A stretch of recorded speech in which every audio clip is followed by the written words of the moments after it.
Hello दोस्तों, नमस्कार। Dream campus में आपका स्वागत है। मैं हूं शिवजीत सिंह। दोस्तों, इंटरनेट सिक्योरिटी में आज अपना हम चौथा टॉपिक शुरू करने जा रहे हैं, जो कि है बेसिक्स ऑफ साइबर सिक्योरिटी। ठीक है, अभी तक हम जो role of social media, role of media, ये सब चीज़ें हम लोग देख चुके हैं। आज के इस लेक्चर में हम लोग साइबर सिक्योरिटी के बारे में देखेंगे कि ये कितना इंपॉर्टेंट है हमारे लिए और ये कितना बड़ा थ्रेट है हमारे लिए अगर हम इसको सिक्योर नहीं करते हैं। ठीक है। और इसमें हम देखिए, सबसे पहले साइबर सिक्योरिटी के बारे में पढ़ेंगे, फिर उसके बाद threats to Indian cyber security, फिर स्टेप्स अभी तक क्या क्या लिए जा चुके हैं इंडिया के द्वारा, इंटरनेशनल लेवल पे क्या क्या काम हो रहे हैं या फिर आगे होना चाहिए या फिर हो रहे हैं, आगे होने की तैयारी में है। फिर उसके बाद हम साइबर वारफेयर देखेंगे और कुछ छोटे छोटे टर्म्स देखेंगे जो कि साइबर सिक्योरिटी से एसोसिएटेड है। लेकिन दोस्तों, शुरू करने से पहले मेरा हम्बल रिक्वेस्ट है आपसे कि प्लीज़ सब्सक्राइब जरूर कीजिए, लाइक कीजिए और शेयर कीजिए अपने दोस्तों के साथ, ताकि इस पेंडेमिक एरा में घर पे बैठ के लोग अपनी आसानी से तैयारी कर सकें। दोस्तों, ये टोटली फ्री है, सब कुछ यहाँ पे फ्री में मिल रहा है, कोई फीस नहीं देनी है, इसलिए ज़्यादा से ज़्यादा लोगों के लिए लोगों तक शेयर कीजिए। एक चीज़ और मैं बता दूं कि इन सारे लेक्चर्स का जो पीडीएफ है वो हमारे टेलीग्राम चैनल पे अवेलेबल है। नीचे लिंक जो है डिस्क्रिप्शन बॉक्स में दिया गया है, आप वहाँ से जाकर टेलीग्राम चैनल ज्वाइन करके इसको वहाँ से डाउनलोड करके आप पढ़ सकते हैं। ठीक है। खैर, चलिए शुरू करते हैं। सबसे पहले हम देखते हैं कि साइबर सिक्योरिटी किसे बोलते हैं। Just a minute. Okay. Cyber security क्या होती है? देखिए, साइबर सिक्योरिटी एक आसान भाषा में आप समझिए कि आपके जो भी क्रिटिकल इंफॉर्मेशन इंफ्रास्ट्रक्चर्स हैं, क्रिटिकल इंफॉर्मेशन इंफ्रास्ट्रक्चर्स का मतलब ये हुआ कि computer and computer related equipments and network. ठीक है, computer, computer related equipments and the network, ये तीनों चीज़ों को हम क्रिटिकल इंफॉर्मेशन इंफ्रास्ट्रक्चर बोलते हैं।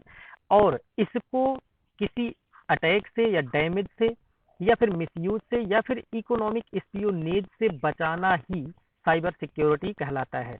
दोस्तों, साइबर सिक्योरिटी अगर हमारे पास नहीं होगी तो कोई भी व्यक्ति इस क्रिटिकल इंफॉर्मेशन इंफ्रास्ट्रक्चर पे अटैक करके हमारी सोसाइटी को डिस्टेबल कर सकता है, हमारी इकोनॉमी को ध्वस्त कर सकता है, गवर्नमेंट को इनस्टेबल कर सकता है, डिफेंस सेक्टर में ब्रीच कर सकता है, हमारे जो क्रिटिकल इंफॉर्मेशन हैं, हमारे जो डाटा है, वो सब सारी चीज़ें चुरा सकता है और जिसकी वजह से पूरी तरह से इनसिक्योर हो सकती है हमारी कंट्री। ठीक है। अब अगर हम साइबर सिक्योरिटी के बारे में समझ चुके हैं तो हम साइबर स्पेस के बारे में जान लेते हैं। ये एक ग्लोबल डोमेन होता है with in the information environment consisting the interdependent network. Cyber space किसे कहते हैं? जो भी वर्ल्ड वाइड ग्लोबल लेवल पे एक नेटवर्क है। ये देखिए, कोई भी सिंगल नेटवर्क पूरे वर्ल्ड वाइड ऑपरेट नहीं कर सकता है, ये कहीं ना कहीं किसी और नेटवर्क पे, किसी और कंपनी पे वो डिपेंडेंट होगी या फिर किसी और तरह के इंफ्रास्ट्रक्चर पे वो डिपेंडेंट होगी। तो ये एक दूसरे के ऊपर डिपेंडेंट है और जिसको हम पूरी तरह से अगर यहाँ से यहाँ तक देखें तो इसको हम बोलते हैं ये हमारा साइबर स्पेस है। ठीक है, साइबर स्पेस है।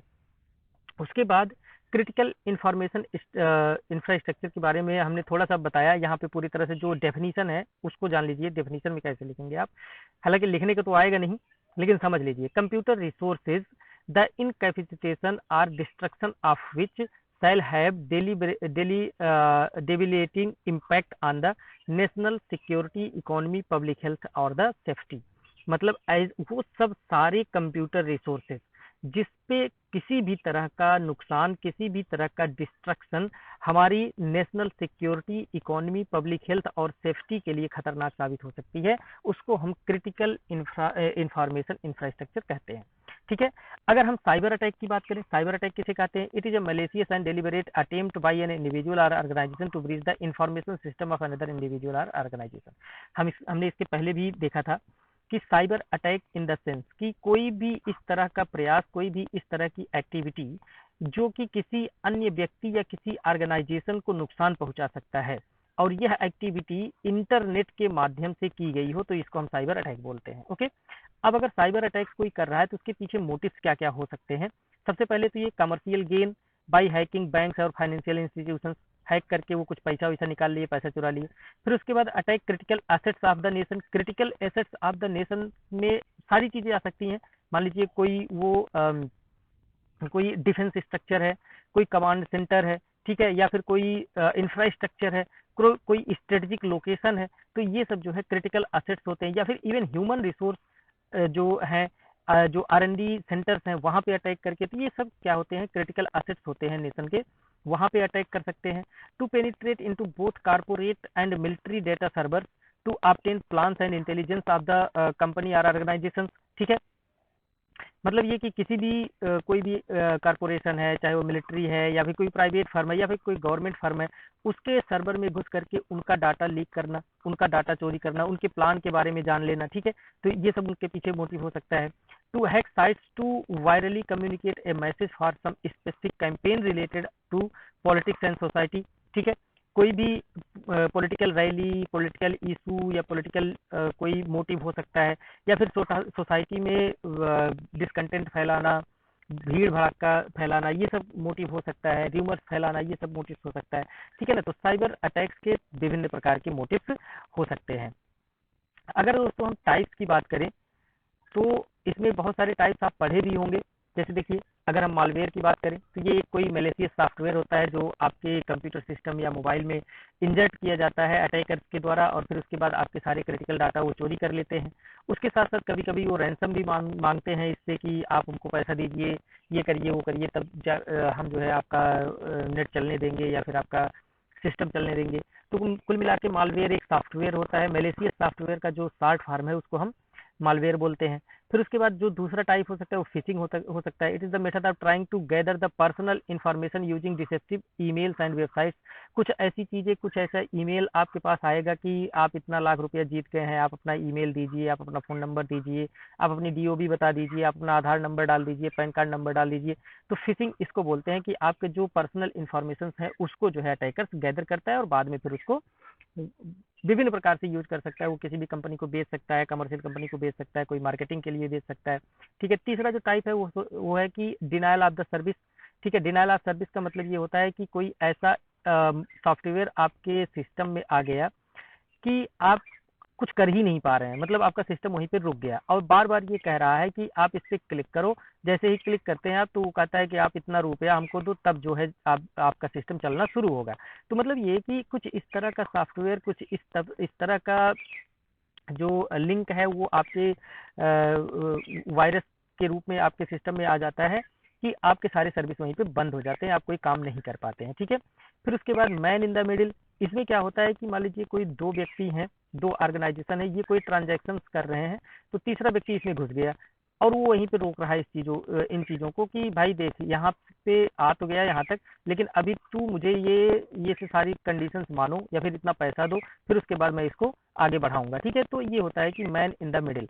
उसके बाद जो एसक्यूएल इंजेक्शन होता है, इसका एक्चुअली दोस्तों इसका मतलब जो होता है, इसका जो फुल फॉर्म होता है वो होता है स्ट्रक्चर्ड क्वेरी लैंग्वेज। ये एक प्रोग्रामिंग लैंग्वेज होता है जो कि एक, देखिए ये भी लगभग उसी की तरह होता है।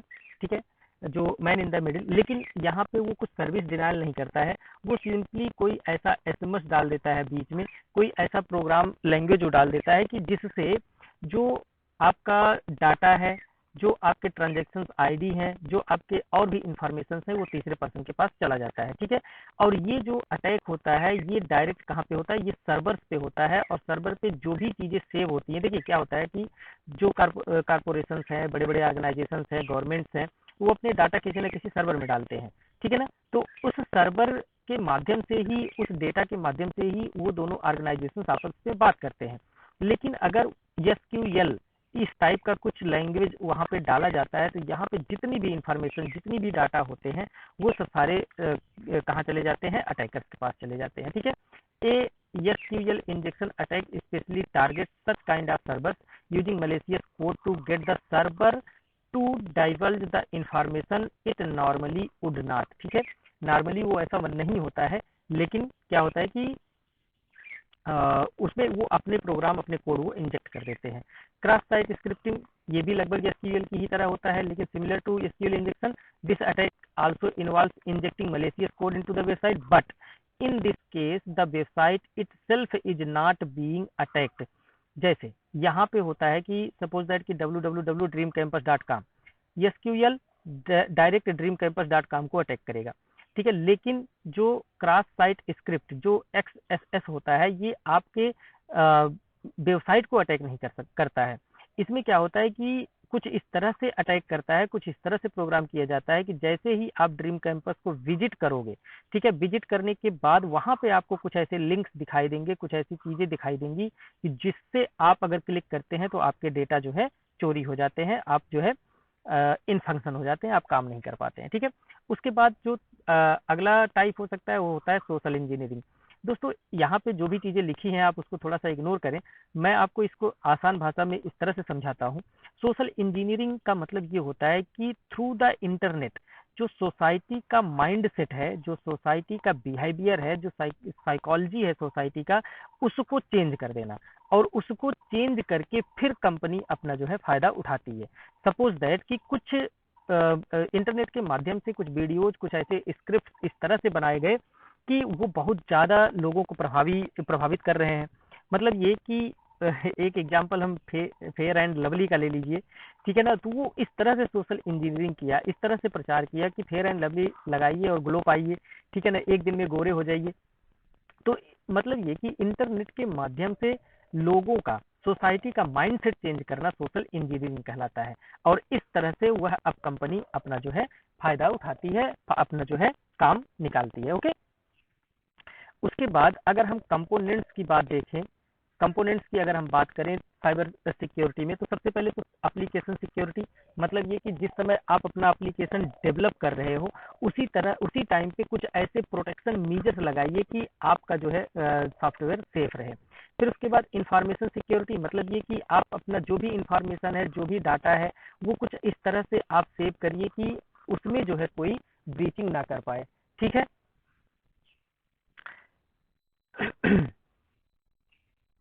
उसके बाद नेटवर्क सिक्योरिटी, फिर उसके बाद disaster recovery planning. It is the process that includes, मतलब आसान भाषा में इस तरह से समझिए, मान लीजिए अटैक हो गया, तो आप अपने एप्लीकेशन में, अपने सिस्टम में कुछ इस तरह का रिकवरी सिस्टम रखिए कि जो भी डाटा लास्ट हुआ है वो आपका फिर से रिकवर हो जाए, और किसी भी अटैकर्स को, किसी भी व्यक्ति को कोई पैसा या कुछ इस तरह का देने की जरूरत ना पड़े। ठीक है, फिर उसके बाद अगर हम देखें कि various threats and challenges to cyber security in India, सबसे पहले तो साइबर टेररिज्म, ये क्या होता है हम कल वाले लेक्चर में देख चुके हैं। डिजिटल डाटा थ्रेट, आपका डिजिटली जो भी आपका डाटा है उसको जो है चुरा लिया जाता है।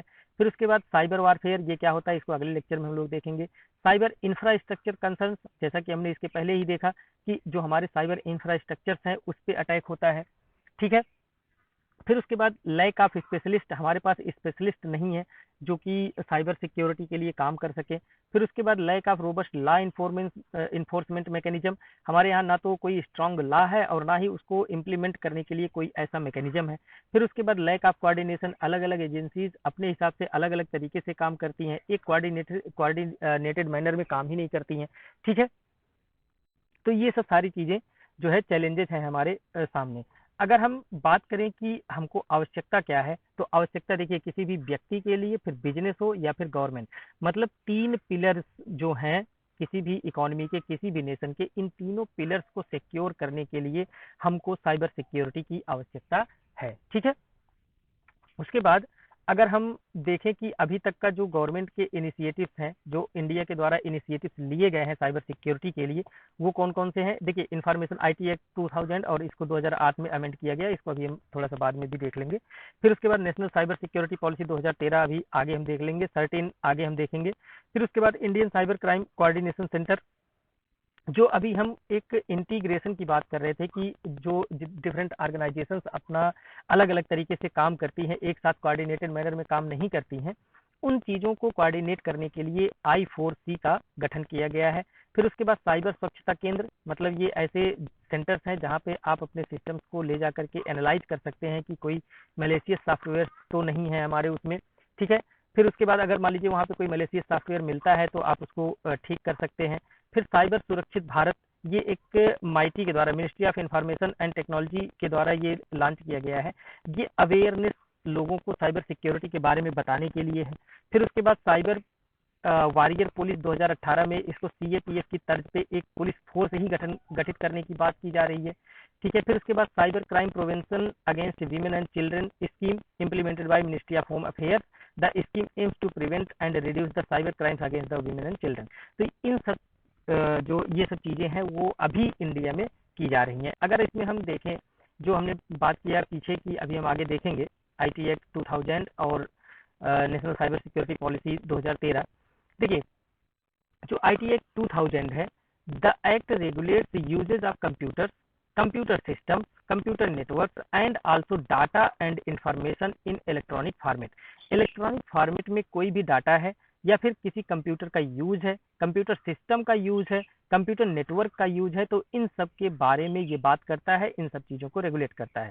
साथ ही साथ ये कुछ ऐसी एक्टिविटीज है जिसको ये अफेंस मानता है, अफेंस के रूप में घोषित करता है। उसमें सबसे पहले tampering with computer source document, किसी भी डॉक्यूमेंट को चेंज करना, उसके फैक्ट्स और फिगर्स को चेंज करना यूजिंग द कंप्यूटर, ये इसको हम टेम्परिंग बोलते हैं। मतलब कि ये सपोज दैट कि ये आपका आय प्रमाण पत्र है, इसमें नाम लिखा है सरोज लिखा है, और फिर उसके बाद कंप्यूटर का यूज करके उसको सा हटा दिए, वो केवल रोज हो गया, ठीक है ना, आ की मात्रा लगा दिए, रोजा हो गया, ठीक है ना। तो इस तरह से अगर डॉक्यूमेंट में कोई चेंजिंग की जा रही है कंप्यूटर के माध्यम से, तो उसको हम टेम्परिंग बोलते हैं। फिर उसके बाद हैकिंग भी अफेंस है। फिर एक्ट ऑफ साइबर टेररिज्म, इसको तो ऑब्वियसली ये अफेंस है ही है। फिर उसके बाद cheating using with computer resources, ठीक है ना, किसी को चीट करना, किसी भी ऑर्गेनाइजेशन को चीट करना कंप्यूटर का यूज करके। फिर उसके बाद अगर हम नेशनल साइबर सिक्योरिटी पॉलिसी 2013 की बात करें, तो इसका जो मेन उद्देश्य है, ये साइबर सिक्योर इकोसिस्टम बनाना चाहता है। मतलब ये कि कुछ इस तरह की चीजें, इस तरह का लॉ डेवलप करो, लोगों को डेवलप करो, R&D करो, कंप्यूटर सिस्टम डेवलप करो, कुछ भी डेवलप करो, लेकिन कुछ इस तरह से इन्वायरमेंट बनाओ कि लोग जो है साइबर सिक्योरिटी के लिए अवेयर हों और जो इकोसिस्टम हो वो साइबर सिक्योर हो, ठीक है। उसके बाद अगर यहाँ पे हम देखें तो इसी के अंदर सर्ट इन काम करता है, मतलब कंप्यूटर इमरजेंसी रिस्पांस टीम, ये इसी के अंदर काम करता है। इसका काम ये होता है कि पहली बात तो ये कि ये इंटीग्रेटेड मैनर में काम करता है। बहुत सारे ऑर्गेनाइजेशंस के डाटा इसके पास होता है, सर्वर का ओवरलुक इसके पास होता है, और इसका अपना एक मैकेनिज्म है कि अगर किसी भी सर्वर पर, किसी भी वेबसाइट पर कुछ उल्टी सीधी चीजें हो रही हैं, तो वो उसको देखता है और उसको तुरंत वो करेक्ट करता है। ये इंटीग्रेटेड मैनर में काम करता है as the nodal agency for coordination of all cyber security efforts, emergency responses and the crisis management. ये तीनों काम जो है सर्ट इनका होता है। फिर उसके बाद securing e governance bye implementing global best practices and wider use of public की इंफ्रास्ट्रक्चर, ये भी एक जो हमारा पॉलिसी है साइबर सिक्योरिटी पॉलिसी 2013, उसका उद्देश्य है। फिर उसके बाद protection and resilience of critical information infrastructure with the national critical information infrastructure protection centre operating as the nodal agency. तो इसके अंदर एक और नोडल एजेंसी बनाई गई है जो कि क्रिटिकल इंफॉर्मेशन इंफ्रास्ट्रक्चर के को सिक्योर करने की बात करता है, ठीक है। उसके बाद promoting cutting edge research and development in the cyber security technology, जैसा कि हमने कहा कि हमारे पास स्पेशलिस्ट की कमी है, हमारे पास ऐसे रिसर्च की कमी है, तो उसको भी सुधारने के लिए जो है प्रयासरत है गवर्नमेंट। फिर उसके बाद most importantly human resource development, हम जितना ज़्यादा अटैकर्स जितना चालाक है, उससे ज़्यादा चालाक व्यक्तियों को हम तैयार करके इसको कंट्रोल कर सकते हैं, ठीक है। अगर हम इंटरनेशनल कुछ मैकेनिज्म की बात देखें कि इंटरनेशनल लेवल पे क्या हो रहा है, तो इसमें देखिए एक इंटरनेशनल टेली कम्युनिकेशन यूनियन है जो सबसे इम्पोर्टेंट है। ये यूनाइटेड नेशन का ही एक बॉडी है और स्पेशलाइज्ड एजेंसी है, किसके लिए, leading role in the standardisation and development of the telecommunications and cyber security issues. अगर यूएन की हम बात करें तो यूएन के अंदर ही एक बॉडी है जो कि हम आईटीयू बोलते हैं, और सारे साइबर सिक्योरिटी से रिलेटेड और टेली कम्युनिकेशन रिलेटेड ये सारी बातें यहाँ पे, सारे मुद्दे यहाँ पे उठाए जाते हैं। एक और चीज़ है बुडापेस्ट कन्वेंशन, लेकिन हमारे काम की चीज़ नहीं है क्योंकि इंडिया इसका मेंबर नहीं है। फिर उसके बाद इंटरनेट गवर्नेंस फोरम, ये भी उसी तरह का एक मैकेनिज्म है। It brings together all stakeholders, ठीक है। यहाँ पे केवल गवर्नमेंट बैठता है, लेकिन यहाँ पे गवर्नमेंट के साथ प्राइवेट सेक्टर और सिविल सोसाइटी भी यहाँ पे बैठती है और बात करती है, अपने इश्यूज लेके आती है, सोल्यूशंस प्रोवाइड करती है। It was the first convened October 2006 में ये बना है, ठीक है। फिर उसके बाद internet corporation for assigned names and number, इसके बारे में आप पढ़ लीजिएगा, ये कुछ हमारे काम का चीज नहीं है। ये सब व्यवस्था होने के बावजूद भी इंडिया भी अपनी तरह से मेहनत कर रही है, वर्ल्ड लेवल पे भी मेहनत हो रही है, लेकिन चैलेंजेस अभी भी हैं। और ये चैलेंजेस क्यों हैं?